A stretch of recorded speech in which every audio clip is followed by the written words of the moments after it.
Happy Friday, everybody. My Saw fan film Tooth Extraction just hit 100,000 views, which is pretty crazy, and one of the most popular videos I have on my YouTube channel. The most popular one being the Saw air compressor trap. Funny enough, this isn't my most popular video. My most viewed video is on TikTok, and it has 2.1 million views, and it is an anti-drug PSA I made in high school, an hour before I had to leave for school. What? One joint never killed anybody. And it just goes to show that no matter how much work and effort you put into something, people are just gonna like what they're gonna like. And the video you spend no time on is gonna be the one that gets the most views, which is kind of crazy. But anyways, let's jump into this. First off, this video was supposed to be more green color graded, like the Saw movies. And the reason I went with blue was because some reason, and I color graded this in Premiere, and now I'm learning DaVinci Resolve. But when I color graded it green, the blood went from red to very pink. And shifting this more to blue helped out with that a lot, but you can still see in the video as we go that it gets kind of pink, more pinkish than I would like. And I've seen comments about it, God.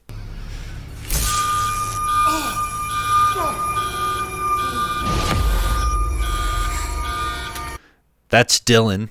He is a friend of my brother's who I've known for years now. And I always knew he was into acting and he wanted to act. And he moved to Portland. But when I came up with the idea for the Saw trap, because my air compressor one a few years ago had done so well, I wanted to do a dentist. And I was like, who do I know who looks like a dentist? And Dylan, I just thought had a dentist look to him. And so I messaged him, and he happened to be available, which was cool. Yeah, another thing. This is the second Saw fan film I've done. It should have been third. So I released one. I released Air Compressor when Jigsaw came out in 2017. And then I was going to release one with Spiral, but Spiral was a COVID movie and hit a bunch of delays, and I ended up going to film school across the country, and things just didn't work out for there to be another Saw fan film at that time. Thank God they announced Saw X, and I was able to make another Saw fan film because this has done numbers for my channel. And another trap's coming when Saw 11 comes out. Back to this. That was a Steadicam shot, the rotate around. I use that a lot. The way I shoot these is basically we have the story beats. I got a hit of him looking at the phone, looking at the trap, looking all around, pulling on the string, screaming for help. And then I'll basically just have him do all of those things in series, and I'll just get as many angles as I can. I'll run around with the camera on a Steadicam, just getting as many different angles. We got a slider angle, and it looks kind of goofy on set because I'm just asking him to do the same thing over and over again, and I'm just running around in very weird positions sometimes, but it worked out. It cut together decent enough. Hello, Dr. Dale. I want to play a game. Your videos documenting your dental procedures have received record views on every... This is, if you watch Saw Air Compressor Trap, this is the same set, same garage, except we have a bunch of shower curtains hung up to diffuse the light, but also to be a backdrop for the hypothetical killer not wanting to get a mess anywhere. Same location we filmed the last one at, and this footage that's on the phone is the same footage that I put on the CRT TV in Air Compressor Trap. Just a fun fact. Social media platform, leading to an unbelievable opportunity to promote a free veneer replacement for 24-year-old Max Haywood after his bout with oral cancer. That's Max. He's been here since day one. He's an OG. Dibs on the channel. Go watch that. There are a lot of other good ones he's in, but Dibs. Views you got off it were no way earned by your dental mastery, or should I say, lack thereof. Max was left with chronic jaw pain after the procedure, leading to a severe opioid addiction, which you managed to avoid confronting in court. Now, your channel will live stream your opportunity at redemption. When activated, those strings in his teeth. Originally, in the script, it says fishing line. I didn't want to use floss because I thought if floss is stretched out over that long from his mouth, across the garage to the machine that's pulling it, it would break. I feel like I don't think it's strong enough. And so I wrote fishing line. And then when I was ordering all the props, I ordered like stretchy string that you would use for like a wristband, like if you were at like a summer camp or something, a beaded wristband. And trying to get that around my teeth hurt because I wanted to test it out before I'd make the actor do it, make sure it doesn't hurt, which it did. And so we ended up the day of, I sent someone out to buy a bunch of floss, and we just used that. I don't know if you can tell it's floss. It's very obvious to me and it bugs me, but it was the only way to shoot it. We'll begin coiling the fishing line tied to your teeth, one string at a time. Remove enough teeth before the timer hits 0. Otherwise, when the mass extraction occurs, you may find the results rather jaw-dropping. Live or die. Two things. People really liked the comments. They said it added a lot of realism to it because they're like, these seem like actual comments people would make. And I had a lot of fun with those. I'm glad people like that. Also, this shot is shot on an iPhone because when I was filming, we're just filming, we have like a green screen image pulled up on the phone, and then I added all the video and text stuff in post. And so I remembered this shot we got of him because I had to think, oh, we got to get an iPhone shot while we're on set to make sure we have it in post. But I didn't remember that until after we had gotten to the point where we ripped off his jaw, spoiler alert. So he's actually missing his jaw in this shot, and I just made sure not to show his face. And that'll come back into play later. I'll bring it up, but...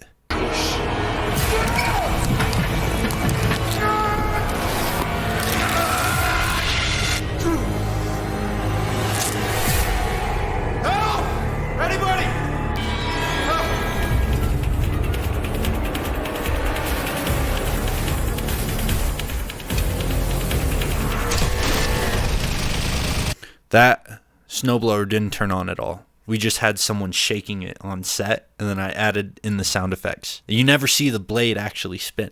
This shoot had, I think, 6 or 7 people on crew. We had a makeup person, a couple makeup people, and just a lot of we had Trevor Castillo, DP. He brought 2 lights, LED panels, which were great, and we shot this on his camera, his lenses. He did a phenomenal job. We had Wyatt Ziegler on sound. He was operating the boom pole for us. And a handful of guys on lighting, and they were stepping in on all the other roles because there's 100 different jobs that pop up. This shot right here required like 6 people. We had to have the strings tied, and then we had to have people off of frame holding each string. Strings are tied over here. We have people sitting over here, each holding 2 or 3 strings, and then we have a person... We had to pick out which string we wanted to pull. We wanted one of the center ones, and then someone's just pulling that off a frame from a loose coil.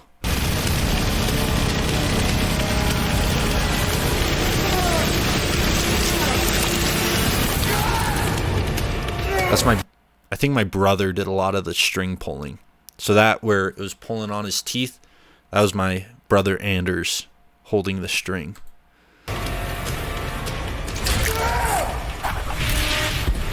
Anders also hot glued the teeth to the strings. He spent like an hour doing that.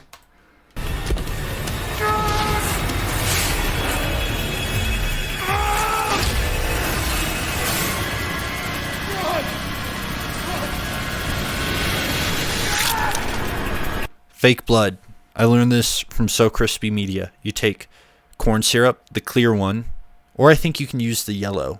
But you take corn syrup, you pour it into a bowl, you pour a few drops of red food coloring, but then that makes it really bright, so you put in chocolate syrup to help darken it, and it makes a much more realistic blood color.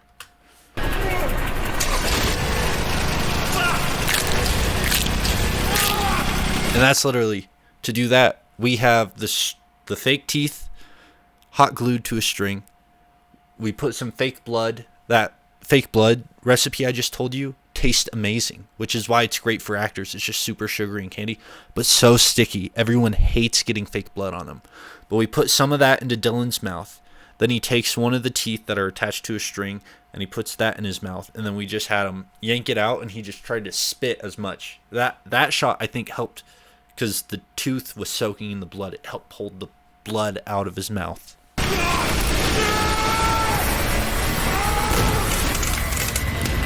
Those sparks are digital. All digital. Very obviously digital to me. I don't know. No one's ever commented on them, so. That button prop, $12 off of Amazon, and we just taped it to the chair. And then we taped Dylan to the chair, and we had chains. And the chain, the black chain around him, is also the same chain from the air compressor video that's wrapped around Jeremy.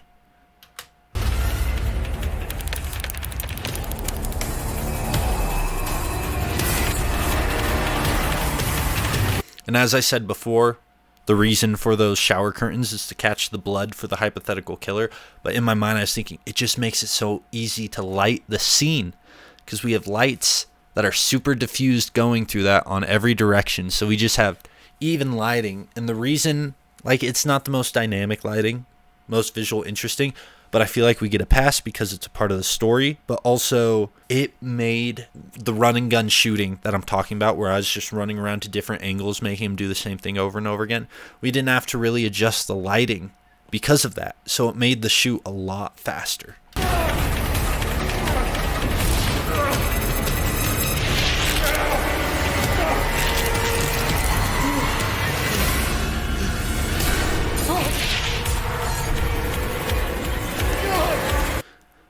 It took me a while to get those fast whip cuts, and I don't know, there's not really much to say about them. If we could probably go through them frame by frame. I can tell you what they are. So that's just an exposure crank in After Effects to get that flash. And then these ones, flash, exposure, and then it's just a shot of his body just motion blur whipping across the screen. Quick flash to his bloody mouth. A few frames of him whipping again. Then a flash of his blurry face. Just weird things. It was hard because, like, you're like, what do you put there? And I just grabbed these random frames, like a shot of his body, shot of his face. And it happened to work. I think it looks pretty good if we watch that again.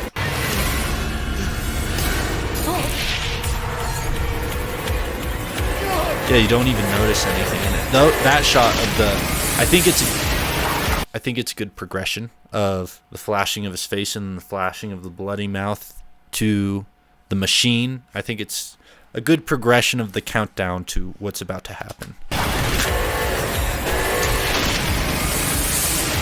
Someone shake the machine. Someone's pulling all the strings really fast. And then that took 2 takes, because the first time we did it, we had, so the setup for it, the makeup artist put, basically it looked like paper mache almost, but painted like a skin tone over his mouth just to fake like jaw skin. And then we had all the strings, the floss, and we had to figure out how are we going to get this to stick and rip off. So my first thought was duct tape. We took the duct tape, we coiled it along. We took the floss and coiled it along the duct tape and then stuck the duct tape. There's a little flap between, like right here, the skin, like the fake mache and the his actual skin, and we put the duct tape in there, flattened against it, and we pulled, and the duct tape just came off. It didn't rip the jaw off. So there was also just a tiny gap at the bottom of his neck. And let me see if I can. Okay, yeah, you can see right there, the string, because it didn't stick the first time, you can see the jaw kind of where it connects to the stubble. We could have fixed that in post, but I was on a deadline with this video. I uploaded it 3 days late compared to when I said I was going to upload it. But we ended up just taking the string, and it's actually wrapped, because there's a little gap down here. It's just wrapped around that prosthetic twice. And then we pulled it, and it actually ripped the whole jaw off. And we had some blood. We filled it up because there's those gaps. We poured blood in it, and we stuck a few teeth. And if you watch frame by frame, you can actually see.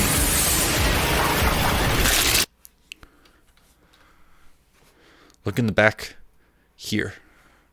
One of those fake teeth flew out of his mouth when the jaw ripped and stuck to the... I thought that was really cool. I don't think anyone will notice, but...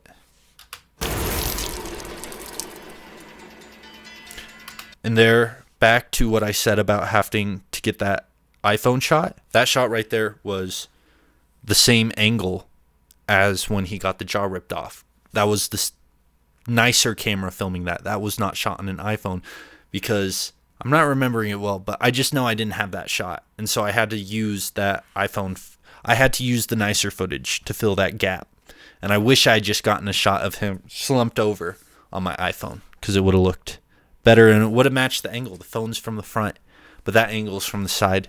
Just little things. Little pun there. This live is ended. This live stream is ended. This life is... Oh, God. I'm so good.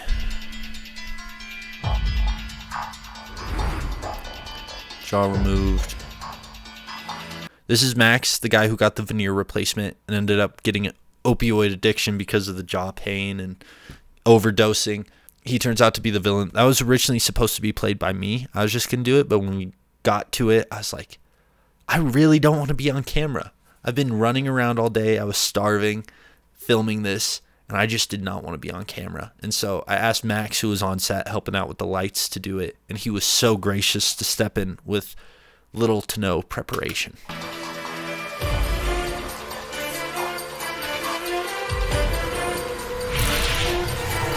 Whoa.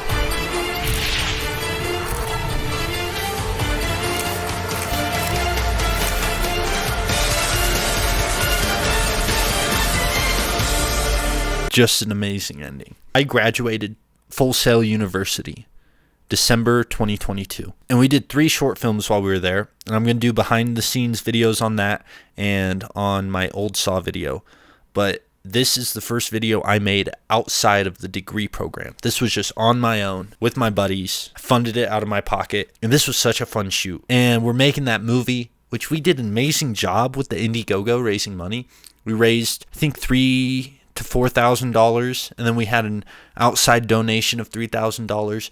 So we've got pretty good budget for this, and I'm so excited. If you don't know about that, it's called Webcam, and I'll link the video when we did the Indiegogo. I just can't believe how well the Saw video did, how well the fundraiser did. I'm so excited to be making a movie. I'm so excited to be able to have an audience, to be able to break these videos down and give a behind the scenes glimpse into. And I hope you guys are excited to see more next week. Let me know if you have any questions about this video and I'll try and answer them. But take care.